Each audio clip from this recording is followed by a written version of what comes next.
इस वक्त दुनिया में दो बड़ी जंगें लड़ी जा रही हैं। एक रूस का यूक्रेन पर हमला, जबकि दूसरी इसराइल और हमास के दरमियान लड़ी जा रही है, जिसका असर लबनान पर भी हो रहा है। ऐसे में बहुत से लोग खौफजदा हैं कि दुनिया आलमी जंग की जानिब बढ़ रही है। तीसरी जंग अजीम कौन जीतेगा, इसका जवाब किसी के पास नहीं है, लेकिन जंग के नताइज बहुत से अवामिल पर मुनहसर होंगे। इसी से मुतालिक बरतानवी अखबार डेली स्टार ने गूगल के मसनूई ज़हानत से चलने वाले बड़े लैंग्वेज मॉडल चैट बार्ट से पूछा कि तीसरी आलमी जंग कौन जीतेगा, तो जवाब कुछ अच्छा ना था। बार्ट के मुताबिक मौजूदा फौजी सलाहियतों की बुनियाद पर अमेरिका को आम तौर पर दुनिया की सबसे ताकतवर फौज समझा जाता है। इसके पास एक बड़ी मुसल्लह अफवाज है जिसकी तवज्जो जदीद टेक्नोलॉजी पर है, और इसका आलमी नेटवर्क भी है, फौजी अड्डे और इत्तेहाद, जो इसे आलमी तनाज़ा में एक अहम फायदा देगा। दूसरे मुमालिक भी अपनी फौजें तेज रफ्तारी से तैयार कर रहे हैं। मिसाल के तौर पे एक जानिब चीन हालिया बरसों में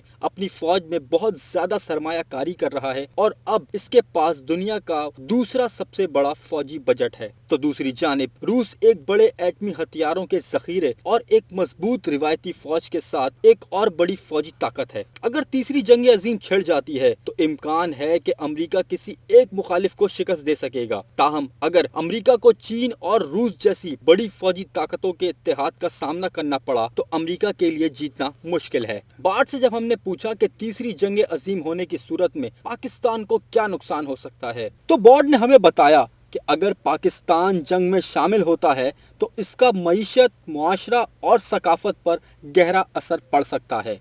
यानी जंग से तारीखी मकामात और सकाफती वर्सा को नुकसान पहुंच सकता है। जंग के नतीजे में हलाकतों, नकल मकानी, तबाही और मुआशी रुकावटों का सामना करना पड़ सकता है। अगर पाकिस्तान जंग में शामिल नहीं होता है तो इसे फिर भी जंग के मनफी असरात का सामना करना पड़ सकता है। जंग से मुताल्लिक कीमतों में इजाफा, सप्लाई की कमी और अदम इस्तेहकाम के बाइस पाकिस्तान की मईशत मुतासिर हो सकती है।